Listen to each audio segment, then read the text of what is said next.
Café com Notícia e a entrevista do dia. Alexandre Baldi, bom dia, seja bem-vindo.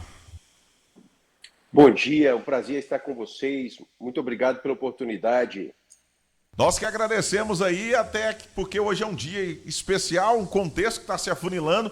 Ontem nós recebemos a informação, até conversei com o ex-senador, com o ex-deputado federal Vilmar Rocha, que é o presidente do PSD, onde o Lissaurio ontem anunciou para a imprensa que jogou a toalha, que não é mais candidato a pré-candidato ao Senado Federal. Nós recebemos agora aqui também, direto da redação, mais uma notícia. Essa veio aí da fonte do Popular, dizendo e trazendo para nós aqui que também estará deixando a sua candidatura aí o Zacarias Calil, que também era pré-candidato ao Senado. Está funilando, pré-candidato ao Senado, Alexandre Baldi. Está separando os homens dos meninos nessa hora.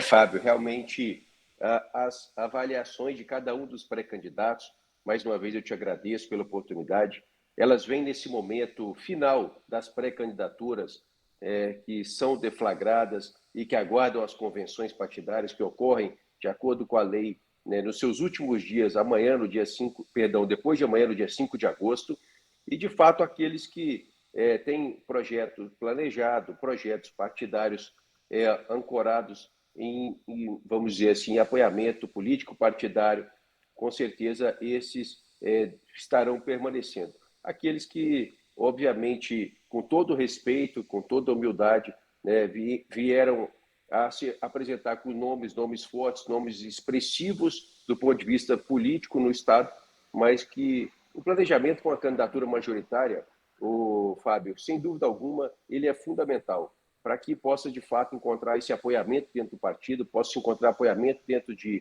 uma conjuntura de aliança político-partidária, para que, de fato, possa se ultrapassar as convenções e, obviamente, fazer uma campanha eleitoral majoritária expressiva. Aqui em Formosa nós estamos aqui, por exemplo, recebendo vários convites para apoiar o senhor. Essa semana passada eu recebi o prefeito, me ligou, o Gustavo, vamos apoiar o Alexandre Baldi. Aí depois o Zé Nelto me liga, o presidente da Câmara me liga, eu falei, gente, eu nem sei se o Baldi vai ser candidato, me conte aí. Porque vem qual partido, vai apoiar quem? É solo? Como que a gente vai apoiar um projeto desse? Agora, a minha pergunta que eu fiz para o prefeito é a pergunta que eu faço agora para o senhor responder para o nosso ouvinte, telespectador, para o nosso internauta. Bem, Fábio, a nossa pré-candidatura deverá ser formalizada de acordo com a lei na próxima sexta-feira, às 10 horas da manhã, no Master Hall da cidade de Goiânia, na capital, onde a convenção do Partido Progressista será realizada, a qual eu convido todos aqueles que são filiados, militantes do Partido Progressistas, para que a gente possa, então, apresentar formalmente a nossa candidatura, ter essa aprovação na convenção partidária do nosso partido. Eu busquei, ao longo desse período, Fábio, a todos os ouvintes, todos que participam conosco, apoio dentro do partido. Esse apoio tem sido de forma unânime ao nosso projeto de pré-candidatura ao Senado Federal. É por isso que o Gustavo e a Carol Marques, o deputado federal José Nelto, hoje do time progressista, foi buscar o seu apoio, né, uma liderança importante, né, uma pessoa expressiva, para que possa estar conosco nessa pré-candidatura e aqueles que agora estão nos ouvindo. A nossa pré-candidatura será formalizada. A lei exige que seremos candidatos, sim, ao Senado Federal. Pois bem, nós estamos aqui na bancada com o vereador de 3 mandatos, Divino Ramos. Vereador, faça a sua pergunta. Bom dia, pré-candidato ao Senado, Alexandre Baldi. O senhor falou aí de estratégia, de tudo, né? Questão, eu queria saber o seguinte, Alexandre, nas convenções é que se define, né? Está caminhando já a definição da sua candidatura ao Senado, né? E o partido, o PP, já tem definido ou pode ter mudança até na sexta-feira ainda, no dia da convenção? Bem, bom dia, Divino. Prazer estarmos aqui compartilhando esse momento na Rádio Lance. Muito obrigado pela oportunidade. Dizer a você também que, democraticamente, o Partido Progressista, o PP, né, decidiu entre a maioria, não foi unânime, mas foi de forma majoritária que estaremos encaminhando apoio à coligação com o governador Ronaldo Caiado na sua pré-candidatura ao governo. Portanto, definimos de modo muito claro e objetivo também, Divino, que se nós chegássemos até o fim das convenções com uma única candidatura, nós estaríamos apoiando a reeleição do governador com a nossa pré-candidatura e com a convenção realizada, a candidatura ao Senado de forma oficial. Se assim chegássemos com mais de uma candidatura, com 2, com 3, com 4, para nós não faria a diferença. Estaríamos encaminhando o apoiamento ao projeto do governador Ronaldo Caiado, estaríamos sim com ele de forma independente ou isolada, de acordo com o entendimento jurídico de cada um, com o nosso projeto de pré-candidatura e de acordo com a convenção realizada com a candidatura ao Senado Federal. 8h mais 36, nós estamos entrevistando em rede agora, na Rede Lance, o pré-candidato ao Senado Federal, presidente do PP, Partido Progressista, Alexandre Baldi, professor Maurício Marques Figueiredo. Alexandre Baldi, dentro do seu planejamento dessa pré-campanha, está desenrolando de acordo com o planejado ou alguma coisa está saindo do planejado? Bem, bom dia, é um prazer falar contigo, Divino Ramos, poder falar com todos que participam conosco. Esse é o professor Maurício, viu, Alexandre? Perdão, professor Maurício, me desculpe. Bom dia a você, professor Maurício. Dizer ao senhor que nós estamos, desde outubro do ano passado, percorrendo o Estado, dialogando com os nossos militantes partidários, apresentando para o Estado de Goiás tudo aquilo que nós fizemos enquanto secretário de Indústria e Comércio. É a primeira vez que eu estive em Formosa com o então secretário de Indústria e Comércio, Marino Kuhl, lá há anos atrás, discutindo o crescimento do desenvolvimento econômico, o crescimento industrial e aquilo que nós realizamos em todo o Estado. Depois, como deputado federal, depois, como ministro das cidades, aquilo que nós fizemos que pôde nos apresentar como parlamentar que mais trouxe recurso na história de Goiás para os nossos municípios, entre moradia, aquilo que foi mobilidade urbana, que é asfalto, recapeamento de ruas, praças, pavimentação, meio-fio, calçamento urbano, obras importantes na saúde, na educação, tudo aquilo que nós fizemos pelo Estado de Goiás, para que a gente pudesse, então, ter esse apoio. E eu vou dizer ao senhor, professor Maurício, nós sim recebemos com muito carinho, fomos recebidos com muito carinho, fomos recebidos com muita surpresa, porque muitos, eu confesso ao senhor, professor Maurício, não sabiam e não reconheciam aquilo que nós já, com 48 anos de idade, conseguiríamos ter feito pelo nosso Estado de Goiás. Portanto, eu acredito que sim, que estamos chegando aí ao período de fim de pré-campanha, na próxima sexta-feira, nas convenções partidárias, e dizer ao senhor que, para mim, foi uma alegria este período de pré-candidatura, e posso dizer ao senhor que sim, que foi um sucesso, que o apoio ao nosso projeto da pré-candidatura ao Senado Federal foi realmente apoiado de forma unânime. 8h38, Alexandre Borges, nosso gestor feroz, está aqui também. Pergunta ao senhor. Alexandre do Baldi, bom dia. Bom dia, Xará, tudo bom? Gostaria de perguntar no sentido já, o senhor está pré-candidato a senador, né? O senador ele tem um papel de revisor. O que o senhor vê nas novas leis aí e possibilidades de reforma? Qual o senhor acha que é a reforma mais importante a ser revista aí pelo Senado e a mais importante a ser proposta aí? Bem, bom dia, Alexandre Borges. Nome bonito, não tenha dúvida, Xará. Quero agradecer aí a oportunidade também a você, mais uma vez a Rede Lance, dizer a você que nós temos muitos projetos de leis, assim como aqueles que estejam participando conosco e nos ouvindo, para compreenderem qual é o papel de um senador da República. Um senador da República tem duas funções que são importantes. A primeira, legislar, fazer leis e apreciar leis para que possam ser atualizadas. E quais seriam algumas delas? A PEC do teto, por exemplo. No momento, Alexandre, caros ouvintes, que a gente passa por um fim de guerra, eu vou te chamar a pandemia do Covid-19 como uma terceira guerra mundial, certo? As pessoas passaram por tanta dificuldade, passaram por tantos momentos tão difíceis, e nós, sim, passamos praticamente por uma terceira guerra mundial, e além de tudo, estamos enfrentando uma guerra entre Rússia e Ucrânia que faz com que aqui o preço de alimentos, o preço de insumos, o preço do trigo, o preço de vários insumos e alimentos, eles estejam absurdamente caros. Então, o que nós precisamos fazer? Revisar a PEC do teto. A fome do brasileiro, do cidadão de Formosa, do goiano, ela é mais importante que a responsabilidade fiscal. Aí você vai me dizer o seguinte: Baldi, mas você acha que nós precisamos ser irresponsáveis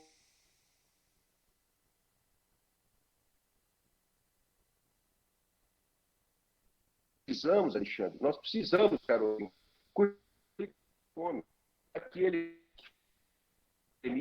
setor de comércio, do setor de serviços, que ficou parado 8, 10 meses, e nós precisamos sim avaliar uma anistia sobre aquele endividamento que é impossível de ser pago.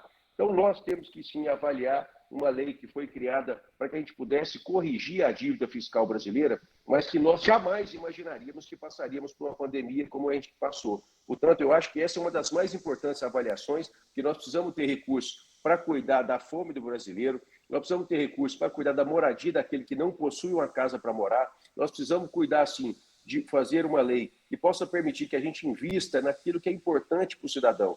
Porque nós não podemos ficar discutindo responsabilidade fiscal e dizer para o povo falar assim, nós somos liberais, mas espera aí 6 meses para poder colocar comida na mesa para que você possa, então, aguardar e ser contratado por uma empresa privada para resolver o problema da sua fome. Porque ele não consegue ficar 6 meses sem comer, o Alexandre. Então, eu acredito que essa seja, assim, uma das mais importantes discussões para que a gente possa colocar em 2023 para ser reavaliado, de forma que a gente não perca a responsabilidade, mas que a gente consiga manter um volume de investimentos em transferência de renda, em moradia, que eu considero importantíssimo, e que a gente aumentou o déficit habitacional nos últimos 3 anos de forma avassaladora. E outras áreas, como saúde e educação, que são fundamentais para a vida do brasileiro. 8 horas mais 42 minutos, Divino Ramos, e a sua pergunta? Alexandre, o senhor, caso o senhor venha a assumir essa cadeira no Senado, e acredito eu que o senhor vai trabalhar muito para isso, né? Eu gostaria de trazer essa pergunta para nós aqui. O senhor está falando para todo o Nordeste goiano. O que o povo aqui do Nordeste goiano, especificamente aqui de Formosa, pode esperar do senador Alexandre Baldi? Eu quero aqui, o nosso vereador Divino Ramos, dizer ao senhor que meu pai, que foi promotor de justiça na cidade de Formosa, ainda na década de 50 e 60, né, quando meu pai veio tentar a vida e passou no concurso público do Ministério Público de Goiás para ser promotor. Dizia ao senhor que eu, né, busquei ajudar a Formosa, como uma cidade que eu tenho esse carinho de coração da minha família. Eu não era nascido ainda, né, meu irmão mais velho, que nasceu nesse período, mas dizia a você, Divino, que eu pode sim, o cidadão de Formosa, de todo o Nordeste goiano, contar comigo integralmente. Eu irei ajudar a cidade a buscar, que é o segundo ponto que eu acabei não falando. Qual é o segundo papel entre os dois de um senador da República? Ele faz a elaboração do orçamento público federal, Divino. E aonde fica 70% do imposto que a gente paga, caros ouvintes? No governo federal. 20% fica no governo do estado, Divino, e 10% fica na prefeitura municipal. E o prefeito, qual que é as demandas que ele tem? O prefeito Gustavo? Todas. Porque o cidadão, ele vive na cidade, ele não vive no estado e nem vive no país. Por isso que a gente fala que tem que ser menos Brasília e mais Brasil. Trazer esse 70% de imposto, Divino, lá do governo federal, de Brasília, que fica bem pertinho de Formosa. Mas para ir para Formosa, para a gente fazer moradia, eu fui a pessoa que mais conseguiu trazer moradia para a família carente em Goiás. Foram 53 mil moradias, Divino, em 1 ano e 2 meses aqui para o nosso estado de Goiás. Fazer investimento importante em todas as áreas são fundamentais, mas eu sou um grande defensor da moradia para a família carente. Fazer com que a gente faça o desenvolvimento econômico, Divino, porque as pessoas hoje estão preocupadas em como conseguir colocar comida na mesa, geração de emprego, atrair indústrias, como eu fui relator de um projeto de lei que foi muito importante, e aí eu cito aí investimentos que como foram fundamentais no estado de Goiás, como a Boa Safra, que hoje é uma das grandes empresas que são de Formosa em todo o país e no mundo, porque a gente fez a convalidação do incentivo fiscal, fazendo que houvesse segurança jurídica para que a gente gerasse emprego e desenvolvesse economicamente Formosa e todo o estado. Então o Nordeste goiano precisa muito de geração de emprego e sobretudo Formosa, para que a gente possa ter as pessoas, né, parando de buscar o seu futuro no Distrito Federal e que eles possam sim ficar em Formosa, né, podendo ter o seu ganha-pão e o seu trabalho dignamente, para que a gente possa ser lutador. Esses dois aspectos, Divino, de fazer leis que possam sim melhorar e transformar para melhor, para cuidar e proteger das pessoas no seu dia a dia, especialmente nessa região que tanto precisa desse olhar, né, que é a região nordeste do estado. E trazer recursos, esse 70% de imposto é fazer justiça federativa com o nosso povo, porque a gente paga esse imposto e ele precisa sim voltar de Brasília para cá, para Formosa, para as cidades do nosso estado de Goiás. Maurício Marques Figueiredo, 8h45, a sua pergunta. A gente percebe na sua fala que o senhor traz exatamente toda a experiência de quando o senhor estava como secretário, como ministro, né, mandando na caneta, né? Então, mais no executivo. Então, no legislativo, a bandeira que o senhor está levando é exatamente essa. O senhor está saindo daquela mesmice de segurança, educação e saúde e está trabalhando com foco na geração de emprego e renda e riqueza para o nosso povo? O professor Maurício Marques, eu vou dizer com o senhor com transparência.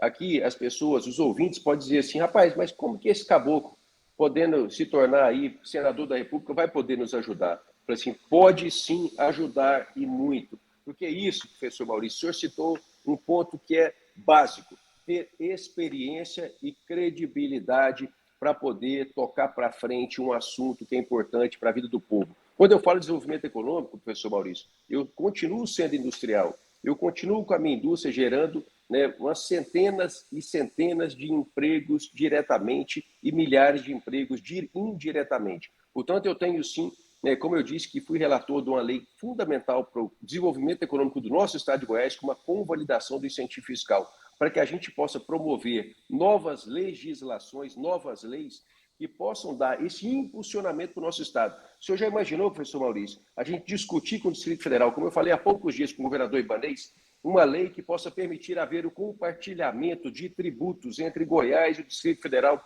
para que a gente atraia indústrias para a nossa região, para que a gente não possa ficar competindo com o DF.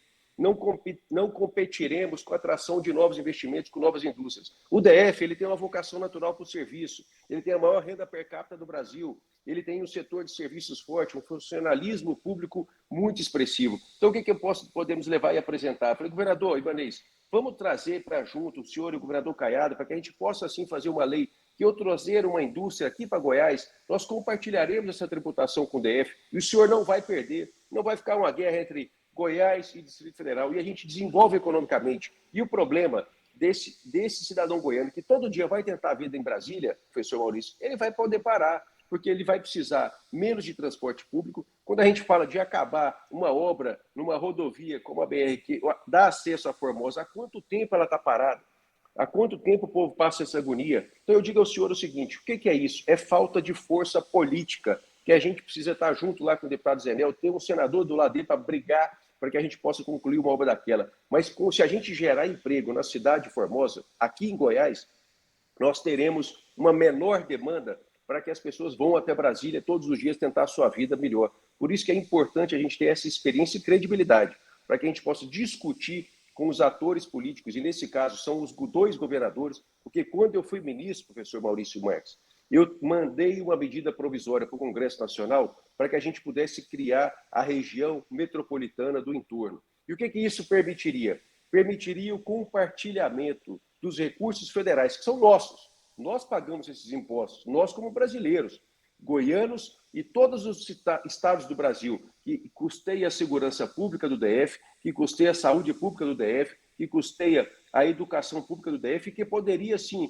quando eu escrevi a medida provisória e enviei para o Congresso Nacional em 2018, poderia ser compartilhado esse recurso público federal, desse orçamento de 70% do imposto que a gente paga, para cá, para a região do entorno, aqui, sobretudo, para Formosa. 8h mais 49, Alexandre Borges. Alexandre, concordo com o senhor, o Pacto Federativo tem que ser revisto mesmo, principalmente regiões como a nossa, aqui que é chamada de NEM, né? Tem vários outros locais por aí também. Mas eu gostaria de saber do senhor, em outro aspecto, no aspecto orçamentário. O senhor disse muito bem que o senhor vai mexer com um orçamento bastante volumoso. E além do próprio orçamento do senador. O que a gente viu no ano passado, teve 300 milhões aí o senador para poder passar para o Estado, pelo menos é o que vê nas placas e publicidades por aí. Como é que o senhor vê a região do Nordeste aqui, goiano, e quanto de recursos o senhor pode trazer, e o senhor tem enfoque, um enfoque em algum local ou algum tipo de setor? Por exemplo, nós temos o polo agroindustrial aqui, que está precisando de investimento, e o senhor, como industrial, poderia dar uma força para nós nesse sentido. O senhor tem algum outro polo, assim, que o senhor veja que há necessidade de investimentos? Fomento mesmo, né? Ô Alexandre, eu vou te dar um exemplo de um investimento que nós realizamos, um exemplo só. Quando eu estava lá em Brasília, com a capacidade e a força política de trabalhar pelo nosso estado de Goiás. Nós enviamos para Alvorada, aqui no nosso Nordeste goiano, 5 milhões de reais para fazer calçamento urbano, para fazer calçadas, para uma única cidade do nosso Nordeste goiano, que buscou, trabalhou, elaborou o projeto, correu atrás, a prefeita Yolanda, o Alessandro Moreira, trabalharam e dedicaram muito. E eu coloquei 5 milhões de reais quando eu estava em Brasília, com a capacidade de força política, só para essa cidade, só para calçamento urbano. Fora aquilo que investimos lá.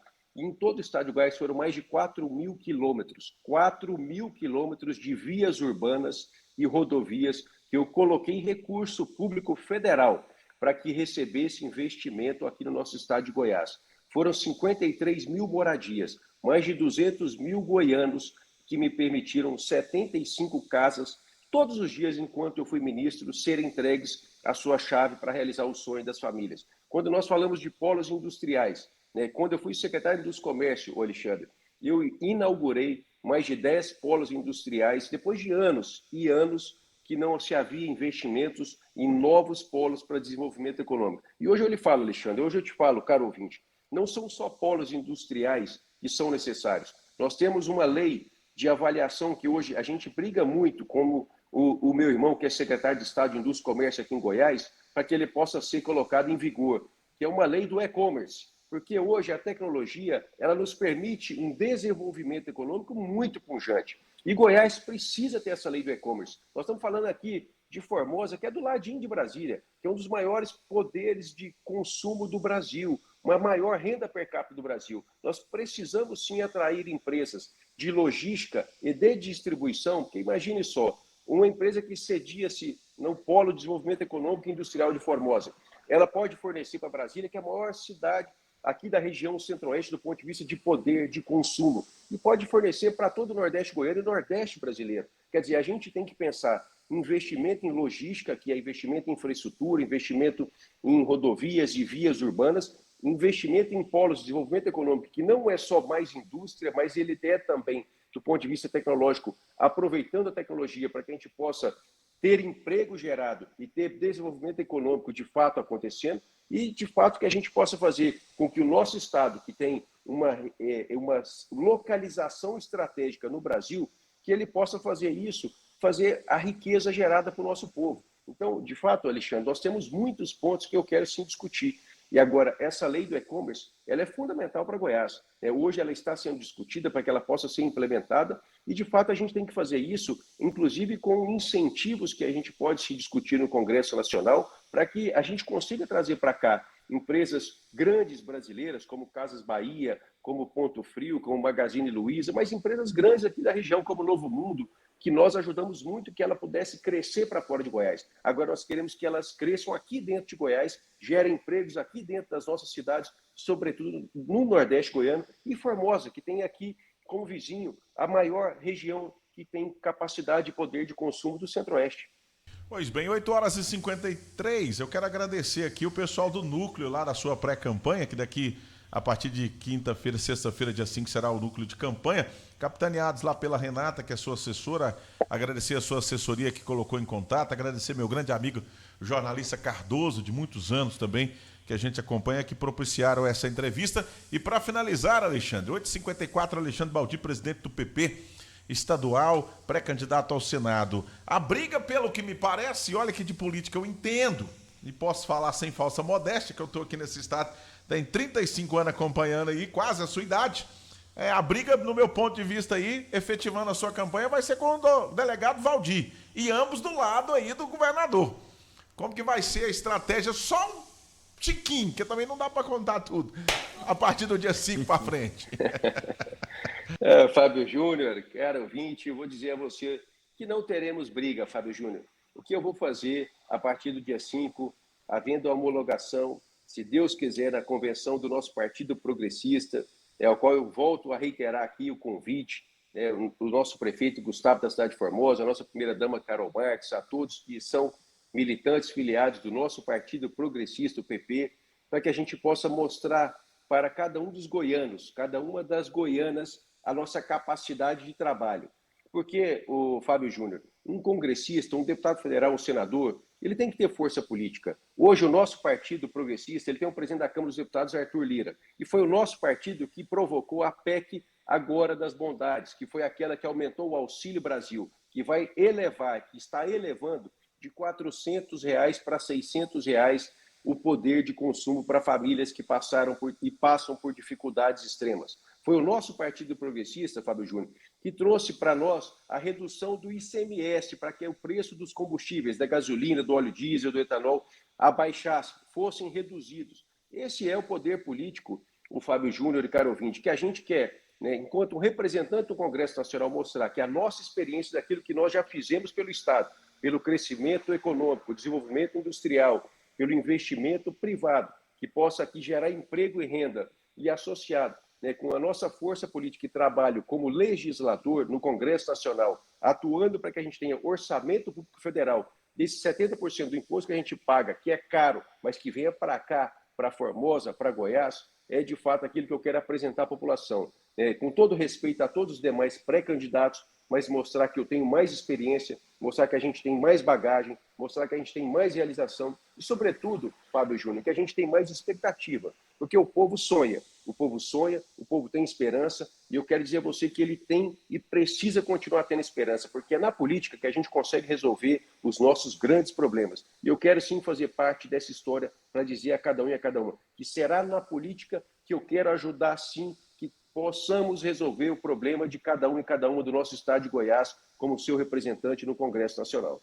Muito obrigado pela sua participação nessa manhã. Boa sorte, que Deus abençoe você e a sua equipe. Amém. Muito obrigado, Fábio Júnior. Muito obrigado, professor Maurício Marques. Muito obrigado, Alexandre Borges. Muito obrigado ao nosso vereador Divino Ramos. E muito obrigado a todo o Rede Lance pela oportunidade. Que Deus abençoe a cada um de nós, dê força total a todos, para que a gente possa vencer nessa quarta-feira e durante toda essa semana. Um abraço a todos.